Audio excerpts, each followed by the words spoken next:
Hello, and welcome to episode number 3 of Seeking Witchcraft. My name's Ashley, and today we're going to be talking about how to find a coven, what to expect, and what to look out for.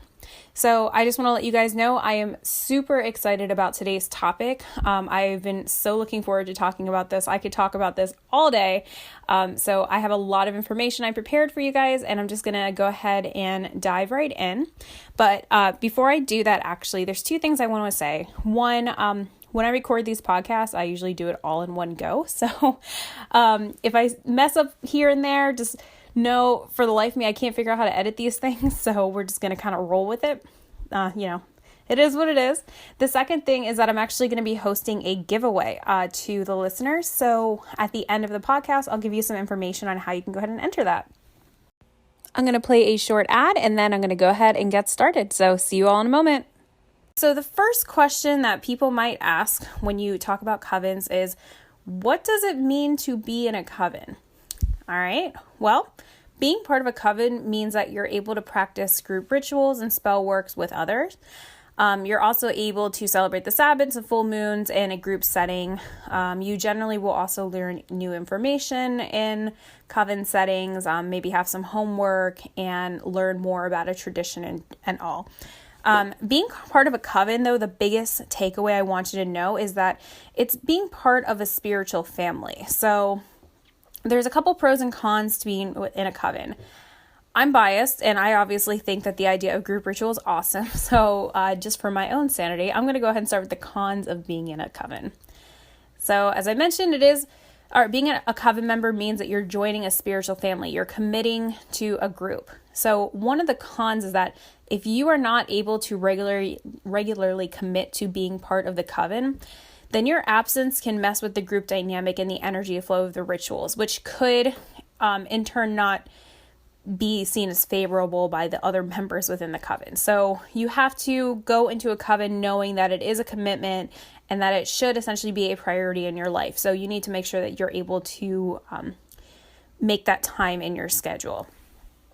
One other thing is that if you're used to being a solitary practitioner, you might not have been abiding by any particular rules. And being part of a coven, they generally have their own guidelines and rules, which could cause an issue if you're not used to that, or if you like a little bit more freedom with your rituals or spell casting.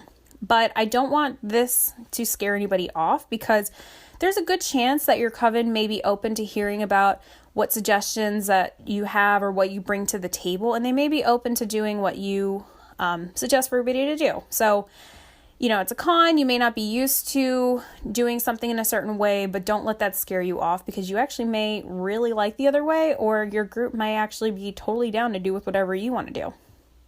All right, so the pros. So there's many benefits to practicing with others.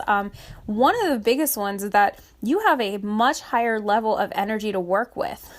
You can also bounce ideas off each other, debate new topics, learn things about Wicca, witchcraft that maybe you'd never even considered before. And the biggest pro is that you are joining a spiritual family. You're being part of something that's bigger than yourself, and you're going on this wonderful adventure and this magical journey with friends. And I know that sounds so cliche, but it really is a little family, and I cannot speak more highly about it. So, yes, I think it's great being in a coven. So the next question that people would probably have would be, well, what do you normally actually do in a coven? Like, what does a coven meeting look like?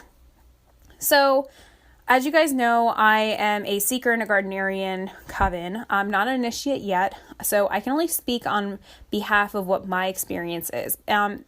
So keep in mind that whatever coven you do decide to look out for, they may have differences in how they do things during meetings. So depending on the tradition, it might be completely different. So in my experience with our meetings, we generally meet in the morning, but I will tell you that most covens meet at night, and the initiated members of the coven I'm involved with meet at night. That is a very common thing. And when you come into the meeting, what we do is we'll usually have a little bit of social time, catch up with each other, see how everybody's day is going.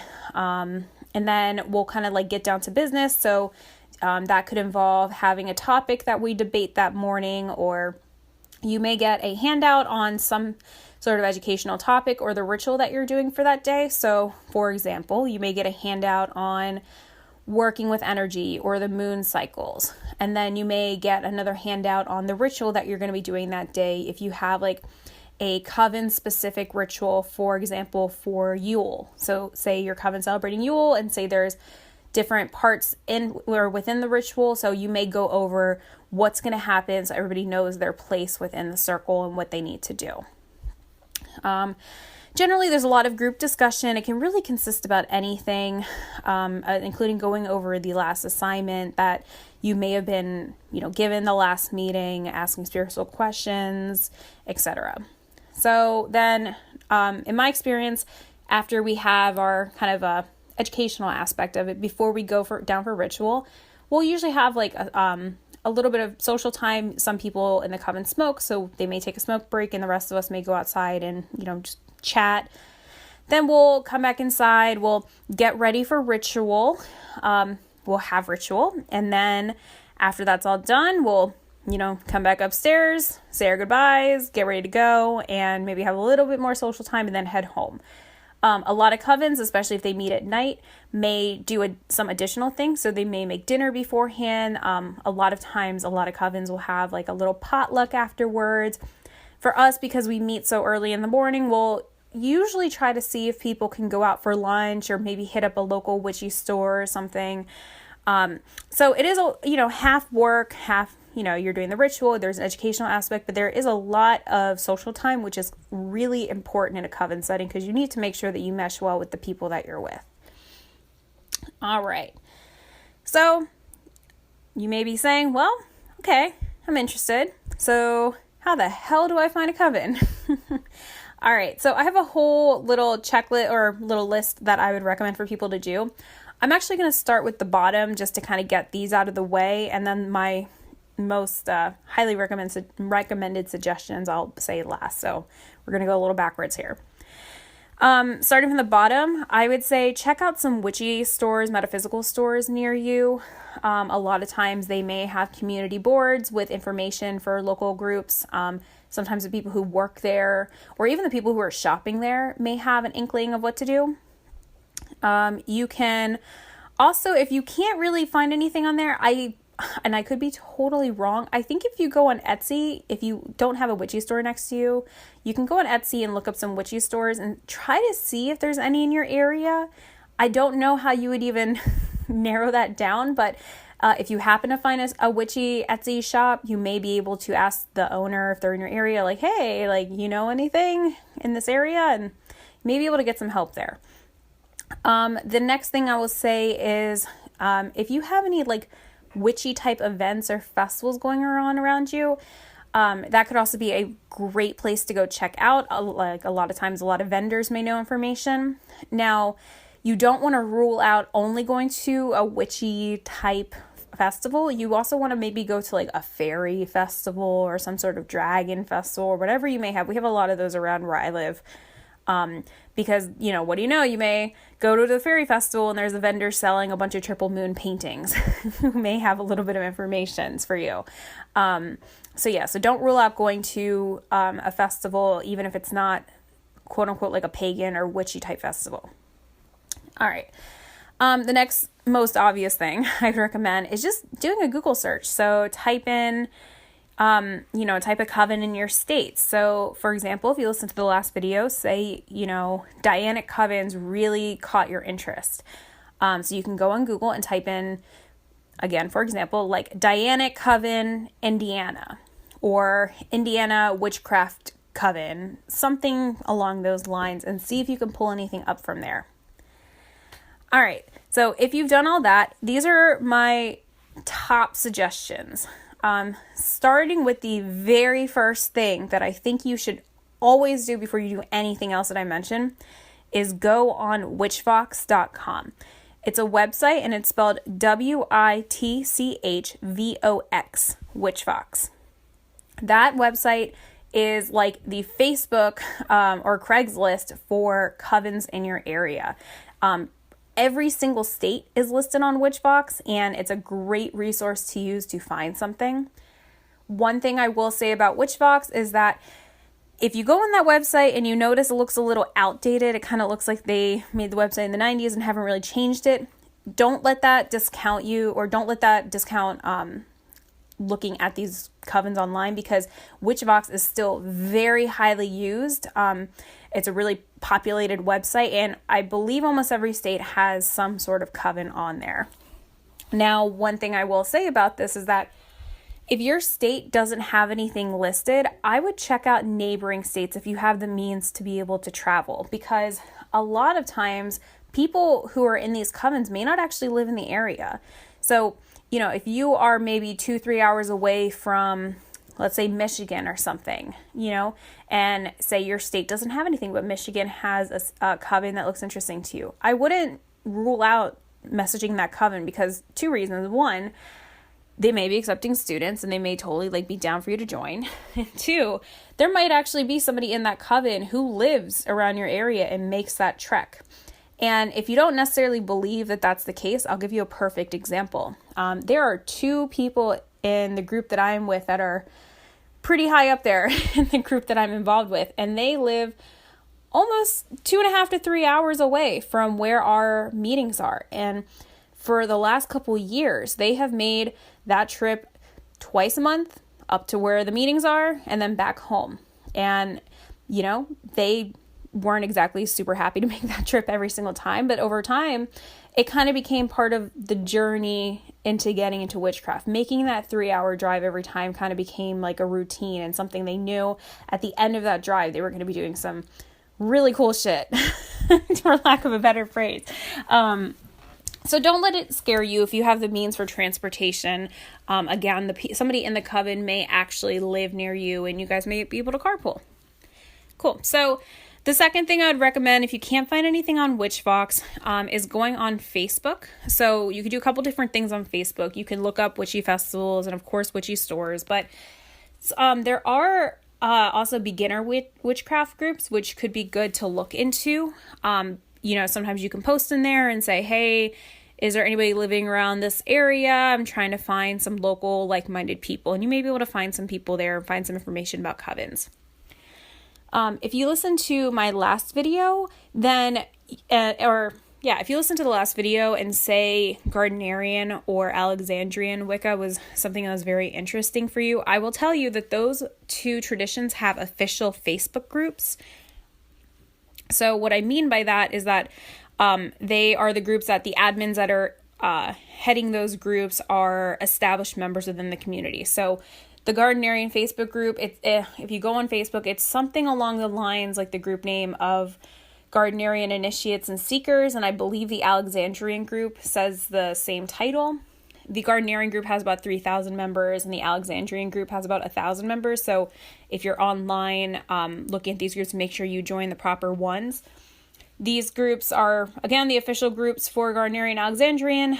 I'm not sure about Alexandrian, but I can tell you in the Gardnerian group that there is an event, or there's a file, in that group that has all of the covens in the U.S. and outside of the country as well, with information on all the covens, the leaders of those covens, if they're accepting students, and their contact information. So you are able to find them. Even if they're not listed on Witchvox, they will be listed on the Gardnerian Facebook page.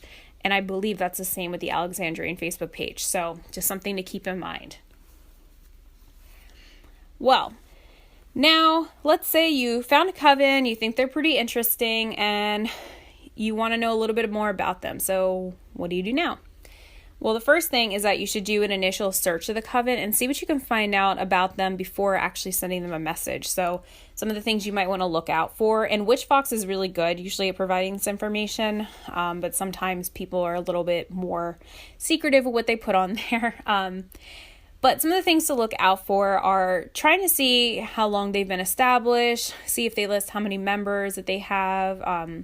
Do they talk about how many or what Sabbats they celebrate, if any? Do they have a high priest or high priestess? Do they not have a hierarchy? How does this coven work? If you can't find that information out, that's fine.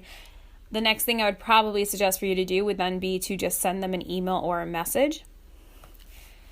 I mentioned about, I think I want to say the first video, something about Thorne Mooney, who is the author of the book that I'll be sending out for the giveaway. She made a video that I watched a little while back about how a lot of people would send her messages about inquiring to join her group, and that they obviously wouldn't take a lot of time to craft their message. So she did a nice long video on how to actually do that, which ironically I watched even though I was already in a group. It was just very interesting. So I'm going to kind of give you the highlights for that. The first thing that you want to do is you kind of want to treat your message to this coven as if it's like a job interview. And what I mean by that is by putting your best foot and most polite face forward. Make sure you address them by name if it's listed, and be sure to mention where you found their contact information, and make sure you give them your contact information. Apparently a lot of people are really bad at that. They won't sign their name, and nowadays if you email somebody on one email, of course we know, you just press reply, but it's just polite to give extra contact information. The next thing is that your message should definitely include a brief introduction about yourself, maybe just putting your name and the location that you're living in, and just giving a quick sentence or two on why you're actually interested in meeting with them, because this is very helpful for covens to kind of get a feel for who you are. This sentence doesn't have to be anything crazy in depth. It can really be as simple as just saying, hey, I saw you're located in, this location not too far from me, and you host monthly rituals to celebrate the full moon. I'm really interested in becoming more connected to the moon, and I saw that you're listed as accepting new students. Would it be possible to set up a meeting with you, maybe learn a little bit more about your group and your coven? It can be as simple as that. It doesn't have to be anything crazy. So one thing I do want to say that you should always keep in mind is that it is very important to ask if they are accepting new students. And if they are, you will definitely want to arrange a meeting with their high priest or high priestess or whatever their hierarchy or their leaders are of the coven to learn more about what they do.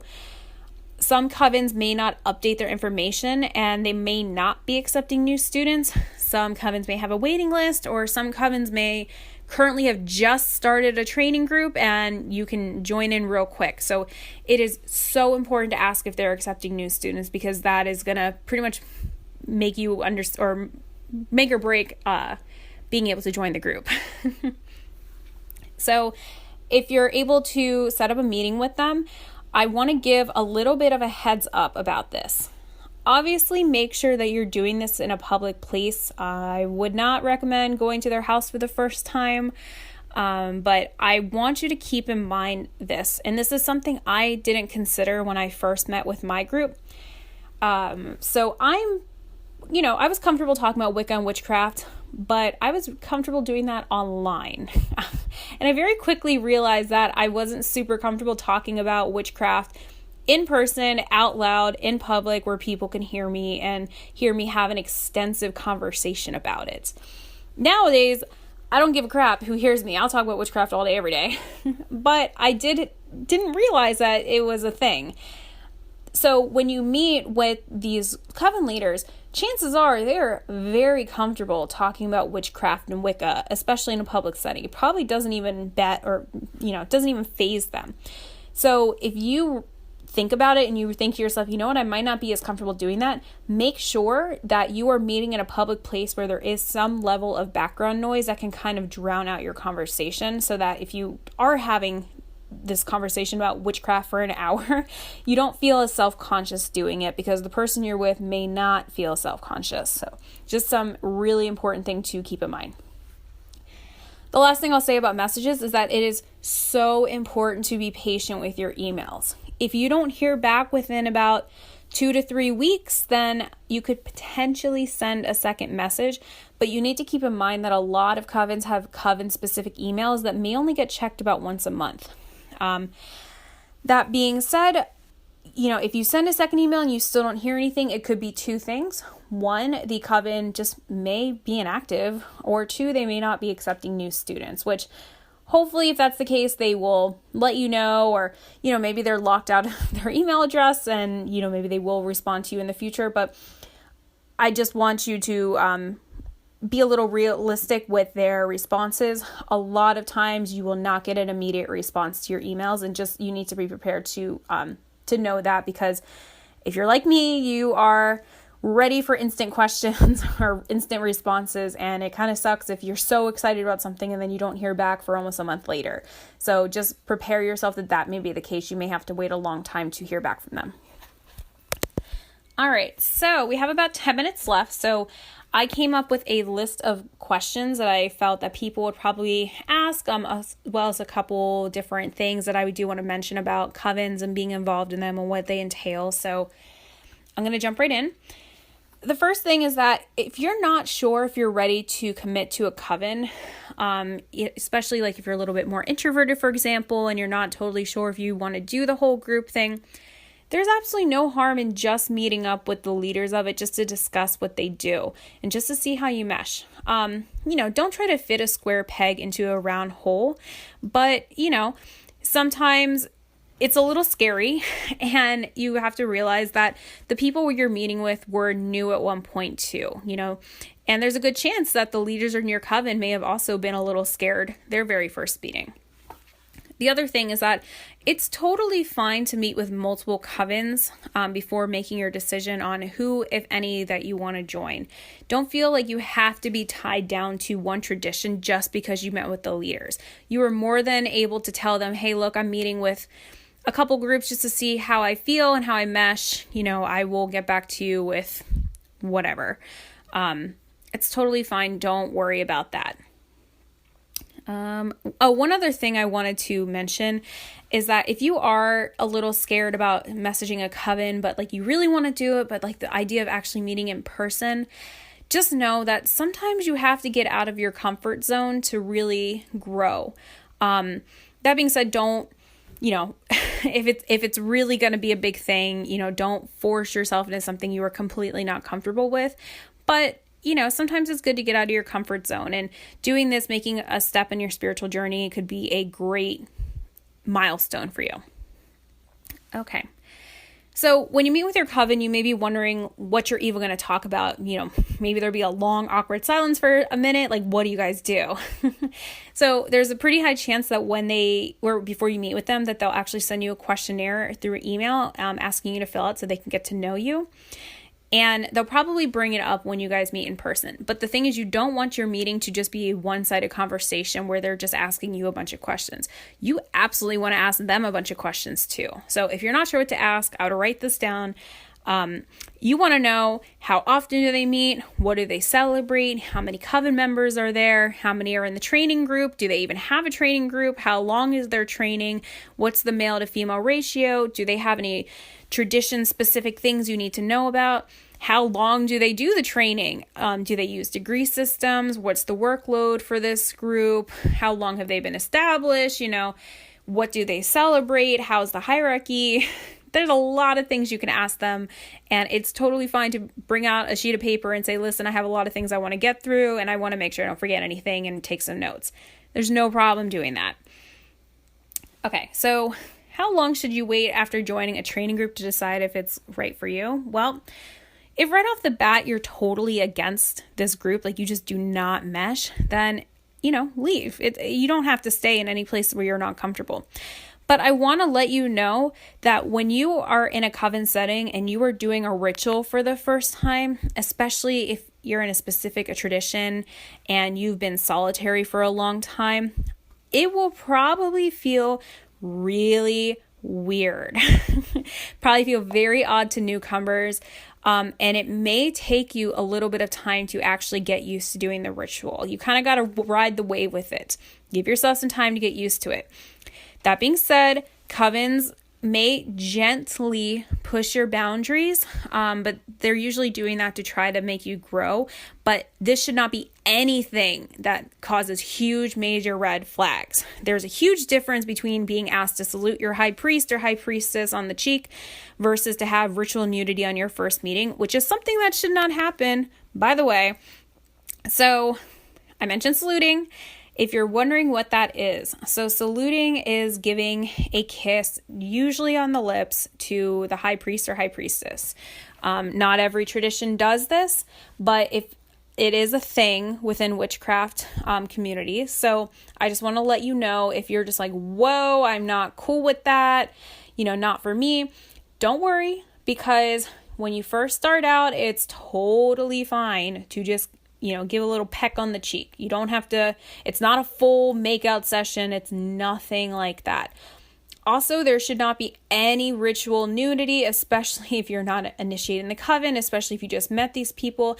And there should absolutely never, ever, ever, ever, ever be sex involved in this sort of thing, unless you are like into that or like, it won't happen. Sex is not involved in witchcraft if you are not even initiating the coven.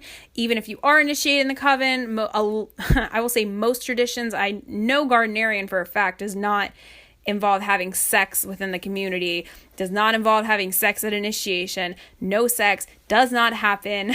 So do not worry about that. But if they ask you to do that, you make sure that you leave unless you are totally into that thing, which if so, no judgment, boo, but it's not my thing. The other thing I would say, especially if you're in a Gardnerian or Alexandrian group, make sure you check the validity of the coven that you are trying to join as the seeker, because the admins of those official Facebook groups will tell you. And this is really important because I'll give you the example. Where I live, there are 2 Gardnerian covens listed on Witchbox, but only one of them, and it's the one that I'm involved, is actually a proper lineaged and certified official, I guess you can say, Gardnerian coven. The other one, we have no idea like where they came from, why they're there, why they're claiming to be Gardnerian, because they're not. So make sure, especially if you're joining these traditional covens, that you do double check the validity of who they say that they are. The other thing I want to mention, so saluting, that's a thing. If you also join into a coven and they're all of a sudden showing you a bunch of things called athames, which are, or sometimes they're pronounced athames or athames. People all say them differently. I say athames. Athames are a double-edged dagger. They kind of look like a little knife. So if it's your first day and all of a sudden the people in your group are showing you like 30 different little tiny knives and you're just like, whoa, why are these people showing me this? Like, what do you mean I need a knife? Like, what are they going to do with that? Don't freak out. Athames are a very commonly used ritual item. They are never to be used for cutting anything. They're not going to be used against you. Absolutely never.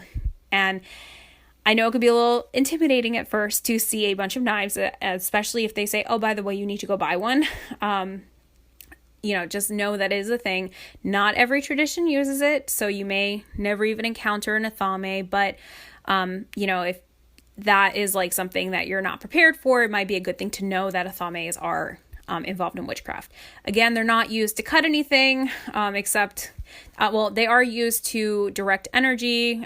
They are technically used to cut in and out of a circle, but that's like with the energy and in the air, and not actually on a physical body or thing, anything like that. So don't worry.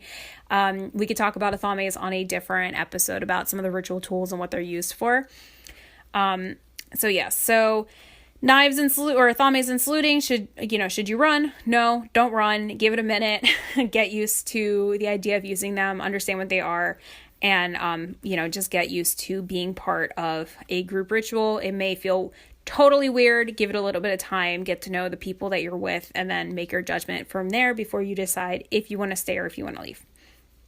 All right. So, the last thing I want to mention, and I know we're almost at time, is that you should never pay to be in a coven. If a coven tells you you have to pay X amount of money to be involved with them, you need to leave, because that is not true. You do not need to pay for anything when involved in this sort of thing. And any reputable tradition, especially Alexandrian or Gardnerian, will never force you to pay.